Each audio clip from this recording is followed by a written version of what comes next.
अतिशय महत्त्वाची आणखी एक महत्त्वाची बातमी सोलापूरमध्ये भाजपची एक हाती सत्ता आलेली आहे।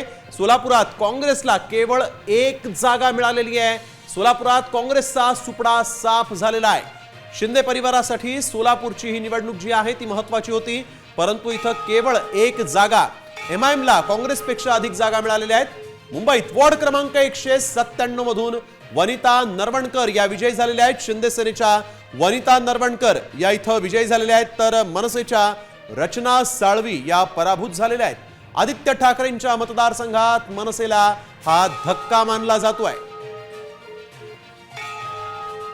आणखी एक महत्त्वाची बातमी आपण बघतोय, आदित्य ठाकरेंच्या वरळीमध्ये मनसेचा उमेदवार पडलेला आहे। मनसेचा वनिता नरवणकर ज्या आहेत शिंदे सेनेच्या 2996 मतांनी अर्थातच 3000 मतांच्या लीडने इथं विजयी झालेले आहेत। मनसेचं इथे पाणीपत झाल्याचं वरळीमध्ये दिसतंय।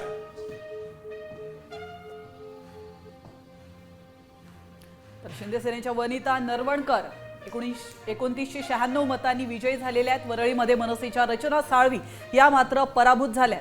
शिंदे सेनेच्या वनिता नरवणकर हे 2996 मतांनी विजयी झाल्याचं पाहायला मिळतंय। आदित्य ठाकरेंच्या वरळीत मनसेचा उमेदवार पडलाय। आपण पाहतो वरळीमधली ही महत्त्वाची अपडेट। स्नेहिल, मनसेच्या रचना साळवी यांचा पराभव या ठिकाणी झालेला आहे। आणि आपण बघतोय शिंदे सेनेच्या वनिता ज्या आहेत त्यांचा इथं विजय झाला। आदित्य ठाकरेंसाठी हा धक्का। मनसेची जी जागा होती ती मात्र काही आदित्य ठाकरेंना वरळीत राखता आलेली नाही असं दिसतंय।